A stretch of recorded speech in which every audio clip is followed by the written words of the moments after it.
Ciao a tutti, io mi chiamo Lucas e oggi studieremo Genesi dal capitolo 37 fino al capitolo 41. E per non perdere molto tempo, un breve riassunto, no? Questa storia che studieremo oggi ci insegna che il Signore non abbandona i suoi figli. Giuseppe fu amato da suo padre, ma odiato dai suoi fratelli. Fu tradito, venduto come schiavo, tentato, accusato falsamente, imprigionato e dimenticato. Eppure, nel mezzo di tutto questo, la scrittura continua a ripetere una verità centrale e le troveremo questo testo, questo passo scritturale varie volte e dice così, ma l'Eterno fu con Giuseppe. Tenete questo in mente, l'Eterno fu con Giuseppe nei periodi di prova e nei periodi di prosperità. E per non perdere tempo iniziamo subito a leggere i capitoli e le scritture che credo che siano necessari per comprendere al meglio la lezione di questa settimana. Quindi vorrei iniziare qui già dal capitolo 37. Fammi entrare nel mio conto perché ho le mie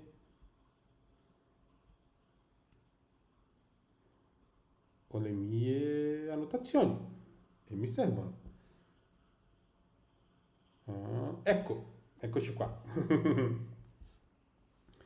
Iniziamo con il versetto 3 e 4. Ok? Ora, Israele amava Giuseppe più di tutti gli altri suoi figli e gli fece una veste lunga con le maniche.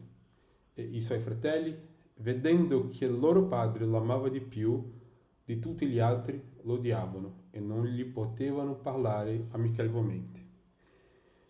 Qui vediamo che Giacobbe amava Giuseppe più di tutti gli altri.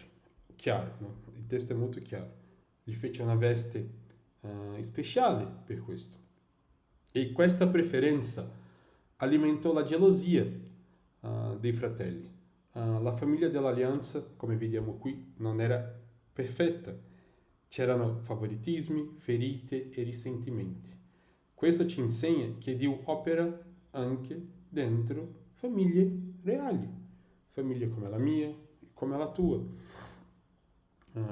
Il favoritismo umano, impareremo principalmente nel capitolo 37, può ferire profondamente i rapporti familiari.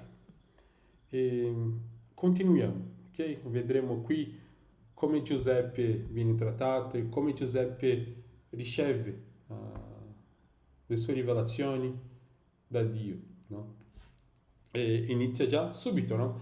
Ora Giuseppe ebbe un sogno e i sogni raccontano i suoi sogni nel versetto 5 al versetto 11, vi invito a leggere. Giuseppe racconta i suoi sogni nei quali i suoi fratelli e persino i suoi genitori si inchinano davanti a lui. I sogni di Giuseppe indicano che Dio aveva un proposito per lui, ma il fatto che Dio gli avesse parlato, gli avesse dato queste rivelazioni, questi sogni, non rese la sua vita più facile. Anzi, la tensione, i litigi familiari aumentarono tanto. E una cosa per me è molto chiara, no? Che ricevere luce da Dio non significa essere esenti dall'opposizione, ma significa forse che avremo ancora più opposizioni, più difficoltà, più prove da affrontare, no? Poi più avanti nel capitolo 37 vediamo che i fratelli vedono Giuseppe arrivare e decidono di ucciderlo, okay? E lo gettano in una cisterna, lo chiamano perfino, ecco, arriva il sognatore. Ora dunque venite, uccidiamolo e gettiamolo in una di queste cisterne. Questa immagine, la cisterna, nella Bibbia, spesso richiama abbandono, umiliazione, pericolo, quasi una discesa simbolica verso la morte. Giuseppe passa in questo periodo, in questo momento, no? dalle vesti speciali alla cisterna. In un solo momento ha perso il privilegio, la sicurezza, la dignità, ma il piano di Dio non si è fermato, per niente, no? E vedremo che quello che sembra una fine, in realtà fu l'inizio del piano di Dio. Vediamo poi più avanti, no? Che Giuda disse ai suoi fratelli che invece di ucciderlo e nascondere, di venderlo agli Ismaeliti. E loro vendono agli Ismaeliti, gli Ismaeliti portano Giuseppe in Egitto. E vediamo cosa succede con Giuseppe in Egitto nel capitolo 39. Ok? Passeremo dal capitolo 38 solo per avere un contrasto tra la vita di Giuda e la vita di Giuseppe dopo. Nel capitolo 38, ok? Giuda, come potrei definire Giuda, no?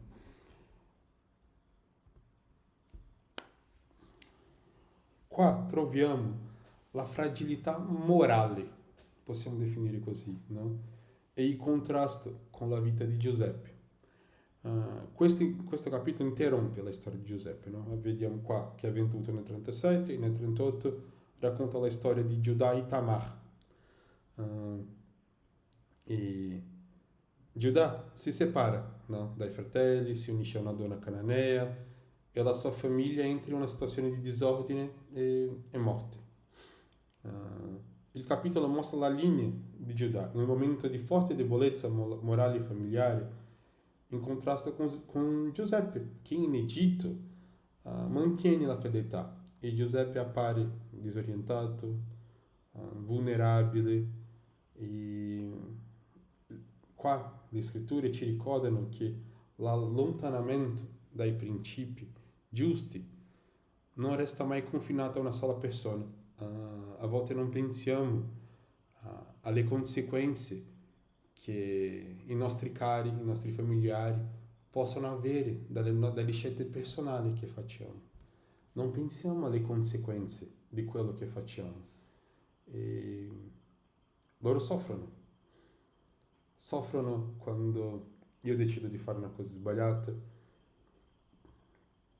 o quando io scelgo di fare una cosa che non è giusta per Dio. So che i miei familiari soffrono con questo, no? Questo capitolo è un capitolo molto difficile da leggere, ma è molto realistico, potrei dire, no? Qua vediamo che la Bibbia non nasconde i peccati, non idealizza i patriarchi. Giuda arriva a riconoscere che Tamar è stata più giusta di lui in quella situazione, come dice qua nel versetto 26. Uno dei primi passi della redenzione è riconoscere la propria colpa davanti alla verità.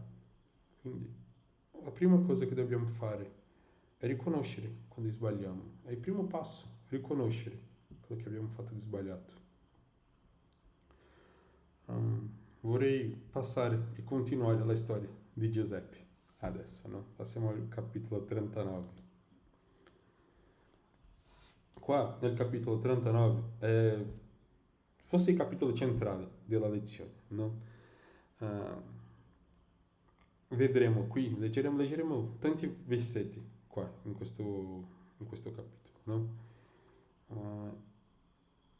La presenza di Dio nella prova, la purezza morale e la fedeltà nell'ingiustizia. Vedremo tutto questo in questo capitolo, no? Quindi vorrei leggere qui insieme a voi alcuni versetti, no?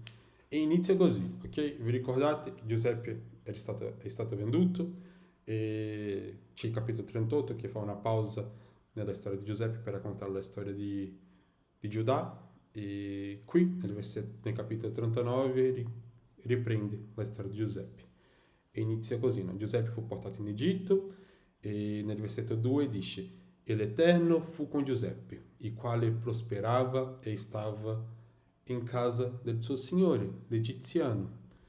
E il suo signore vide che l'Eterno era con lui e che l'Eterno gli faceva prosperare nelle mani tutto quello che intraprendeva. E qui possiamo pensare a varie cose, no? Cosa c'era di speciale in Giuseppe che faceva che le altre persone riuscissero a vedere l'Eterno in lui? Forse, come dice nel versetto, perché era capace di far prosperare tutto quello che toccava, okay? Tutto quello che era sotto la sua responsabilità prosperava. Forse perché era onesto nel modo di parlare, di agire verso le altre persone, nel suo atteggiamento, nel suo comportamento. E vedremo come il carattere, impareremo com'era il carattere di Giuseppe in questo capitolo, no? Nel versetto 4 e 5 dice che Giuseppe entrò nelle sue grazie e attendeva al servizio personale di Potifar, il quale lo fece sovrintendente della sua casa e gli mise nelle mani tutto quello che possedeva. E da che le ebbe fatto sovrintendente della sua casa e gli ebbe affidato tutto quello che possedeva, e l'Eterno benedisse la casa dell'egiziano per amor di Giuseppe. Qui di nuovo, no? Se nel capitolo 38 vediamo le conseguenze nella famiglia delle azioni di Giuda, qua vediamo che il luogo dove stava Giuseppe è stato benedetto per via dell'amore che il Signore aveva per lui. Il Signore l'amava perché Giuseppe ovviamente faceva quello che era giusto. E la benedizione dell'Eterno si posò su tutto quello che egli possedeva, in casa e nei campi. Poi nel versetto 7 mi fa pensare, immaginare, no? Giuseppe era così bravo in tutto quello che faceva che le donne non potevano non guardarlo, no? E nel versetto 7 dice così, no? Dopo queste cose avvenne che la moglie del Signore di Giuseppe gli mise gli occhi addosso e gli disse: giaci con me. Ma egli rifiutò e disse alla moglie del suo signore: ecco, il mio signore non mi chiede conto di nulla che è nella casa e ha messo nelle mie mani tutto quello che ha. Egli stesso non è più grande di me in questa casa e nulla mi ha vietato, tranne te, perché sei sua moglie. Come dunque potrei fare questo gran male e peccare contro Dio? E qua Giuseppe chiama il peccato di quello che veramente è il peccato, un gran male. E benché ella gliene parlasse ogni giorno, quindi era ogni giorno tentato, Giuseppe non la consentì né a giacere né a stare con lei. E nel versetto 12 disse così, no? Ed essa lo afferrò pela veste e gli disse: giaci con me. Ma egli le lasciò in mano la veste e fuggì fuori. E qui è una situazione in cui molti di noi ci troviamo spesso nella vita, no? A volte possiamo pensare: no, io sono forte, ho una testimonianza, posso stare in certe situazioni che sono capace di affrontare e di rifiutare, no? Le tentazioni. Ma il consiglio in questo capitolo, in questo versetto è molto chiaro. Fuggi fuori, è semplice. Non dare la minima chance per il peccato. È quello che dobbiamo imparare da Giuseppe qui. Anche se le conseguenze, se possono avere conseguenze negative dal fatto di fuggire fuori, fuggiamo fuori, evitiamo il peccato e basta. Poi inizia, no? Che dopo aver fuggito, quando il Signore di Giuseppe ebbe udito le parole di sua moglie che gli diceva: il suo servo mi ha fatto questo, quindi l'ha accusato falsamente, l'ira sua si infiammò, quindi l'egiziano si è arrabbiato tantissimo con Giuseppe per via delle false accusazioni, per le false parole che ha detto la moglie dell'egiziano. E il Signore di Giuseppe lo prese e lo mise nella prigione, nel luogo in cui si tenevano chiusi i carcerati da re. Egli fu dunque là in quella prigione. Vi ricordate? All'inizio del capitolo dice che l'Eterno era con Giuseppe in un periodo di prosperità. E qui, di nuovo, nel momento in cui è in prigione, ma l'Eterno fu con Giuseppe, di nuovo, facendogli trovare grazia agli occhi del capo carceriere. E il capo carceriere affidò alla sorveglianza di Giuseppe tutti i detenuti che erano nel carcere. E qua, di nuovo, no? E appare di nuovo, poi nel versetto 26, perché l'Eterno era con lui ed egli faceva prosperare tutto quello che egli intraprendeva. Vorrei tanto essere come Giuseppe, no? Tutto quello in cui tocco prospera. Mi piacerebbe tanto essere come lui. E per essere come Giuseppe dobbiamo prima conoscere la storia di Giuseppe e imparare da quello che ha fatto di positivo e non ripetere gli errori che vediamo nei capitoli di questa lezione. Passando al capitolo 40, Giuseppe era in prigione, ovviamente, no? Nel versetto 6 dice: venuto la mattina da loro, li guardò ed ecco erano turbati, e interrogò gli ufficiali di Faraone che erano con lui in prigione nella casa del suo signore e disse: perché avete oggi il viso così mesto? Ed essi gli risposero: abbiamo fatto un sogno e non c'è nessuno che ce lo interpreti. E Giuseppe disse loro: le interpretazioni non appartengono a Dio, raccontatemi il sogno, vi prego.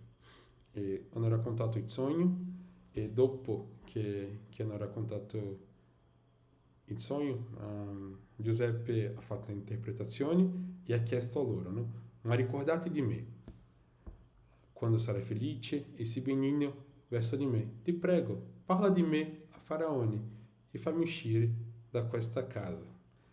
E più avanti nel capitolo, no, vediamo che Giuseppe è stato dimenticato, okay?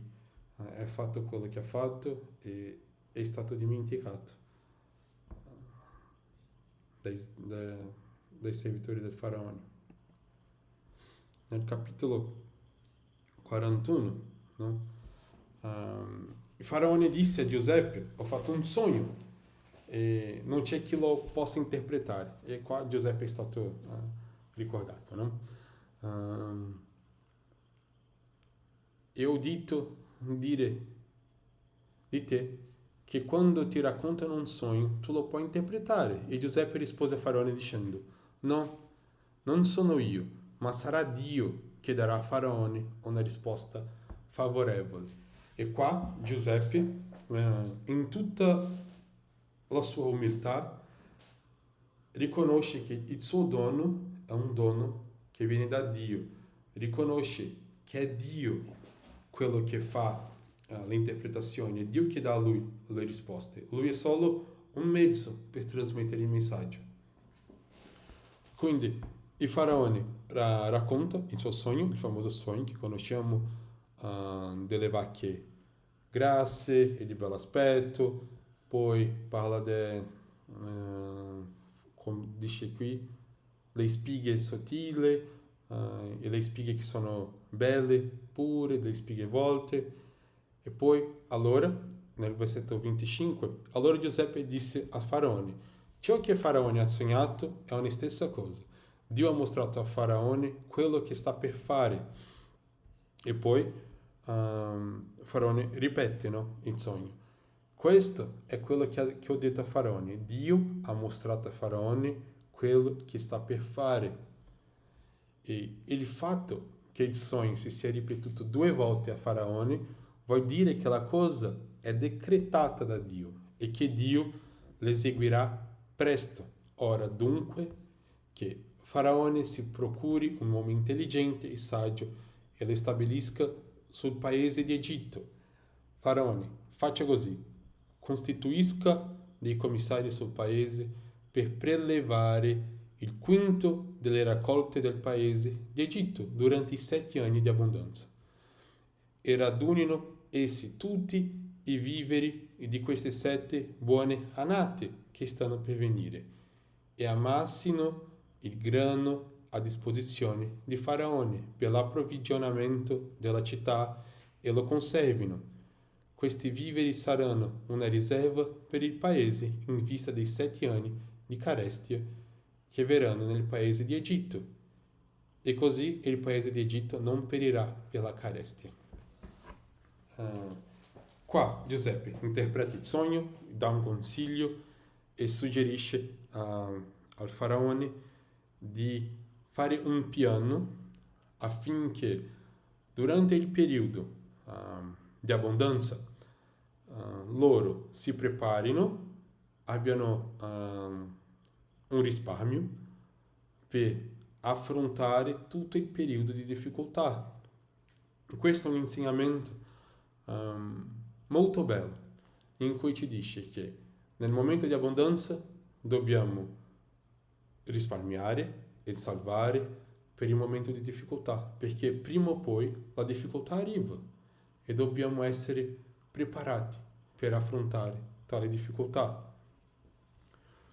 E Faraone disse ai suoi servitori: potremmo noi trovare un uomo come questo in cui ci sia lo Spirito di Dio? E Faraone disse a Giuseppe: poiché Dio ti ha fatto conoscere tutto questo, non ve ne ha alcuno che sia intelligente e saggio al pari di te. Giuseppe qui viene da un fratello venduto, odiato da tutti quanti, da tutti i fratelli, un schiavo, poi uno che è stato falsamente accusato, alla seconda persona più importante di Egitto. E Faraone disse così, no? Io ti stabilisco su tutto il paese di Egitto. E Faraone si tolse l'anello di mano e lo mise alla mano di Giuseppe, lo fece vestire di abiti di lino fino e gli mise al collo una colonna d'oro.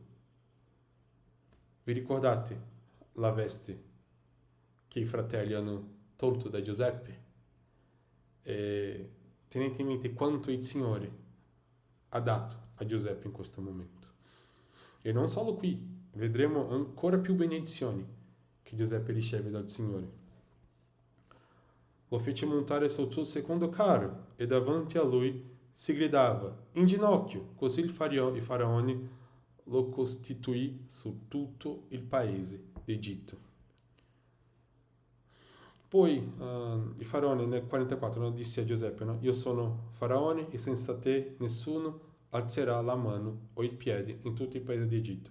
Quindi qua dice l'importanza di Giuseppe in quel periodo, no? E Giuseppe, poi parlando delle benedizioni, e prima che venisse, nel versetto 50, no? E ora, prima che venisse il periodo, il primo anno della carestia, nacquero a Giuseppe 2 figli, che Asenat, figlia di Potifera, sacerdote di On, gli partorì. E Giuseppe chiamò il primogenito Manassè perché disse: Dio mi ha fatto dimenticare ogni mio affanno e tutta la casa di mio padre. E al secondo pose nome Efraim perché disse: Dio mi ha reso fecondo nel paese della mia afflizione. Mi fa pensare molto, mi ha fatto pensare molto questi 2 versetti, no? Perché le persone che conosco che sono della tribù di Manassè, ok, questo è solo una parentesi, è un'impressione personale mia, no? Le persone che conosco della tribù di Manassè di solito sono persone che hanno molto desiderio di aiutare il prossimo, hanno una carità verso il prossimo molto grande, un amore verso le altre persone. E mentre le persone che sono della tribù di Efraim sono dei bravi dirigenti nella Chiesa, sono ottimi, bravissimi missionari, sai, hanno la capacità di moltiplicare e questo è molto bello, pensare in questa maniera, no? È come lo penso, sai. Poi continuando la lezione, no? I 7 anni di abbondanza che erano stati nel paese di Egitto finirono e cominciarono a venire i 7 anni di carestia, come Giuseppe aveva detto, e ci fu carestia in tutto il paese, ma in tutto il paese d'Egitto c'era del pane. Poi la carestia si stese a tutto il paese di Egitto e il popolo gridò a Faraone per avere del pane. E Faraone disse a tutti gli egiziani: andate da Giuseppe e fate quello che vi dirà.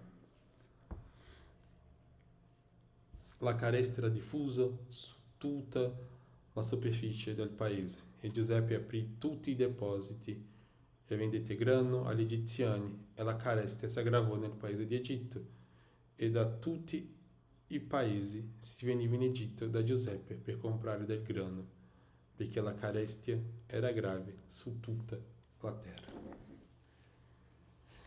Giuseppe era preparato, è stato venduto come schiavo, accusato falsamente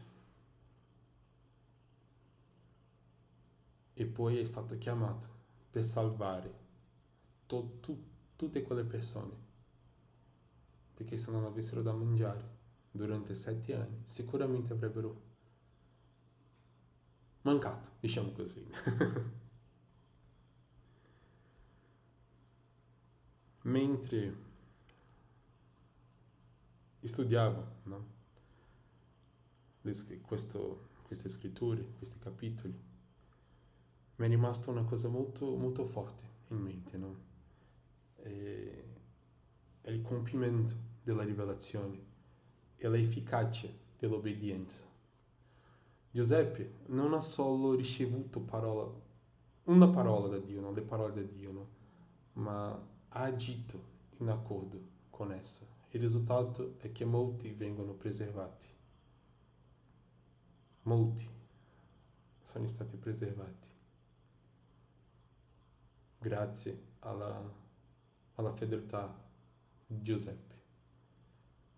E questo è l'impatto che l'obbedienza può avere nella nostra vita personale e nella vita delle persone che ci circondano. Abbiamo imparato, studiando questi 4 capitoli, no? Che la rivelazione richiede umiltà e fedeltà, che la purezza morale richiede una decisione, che l'ingiustizia non annulla il piano divino, che la preparazione è parte della fede.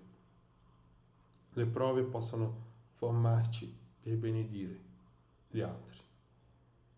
E in questi capitoli vediamo la preparazione di Giuseppe, le prove che ha affrontato. Vorrei concludere questo video dicendo che se seguiamo gli insegnamenti di questa lezione, no? Di tutto il programma Vieni Seguimi, sicuramente avremo la prosperità, ma quando dico prosperità non intendo la prosperità materiale, intendo la prosperità spirituale, che è quella che porta alla prosperità materiale dopo.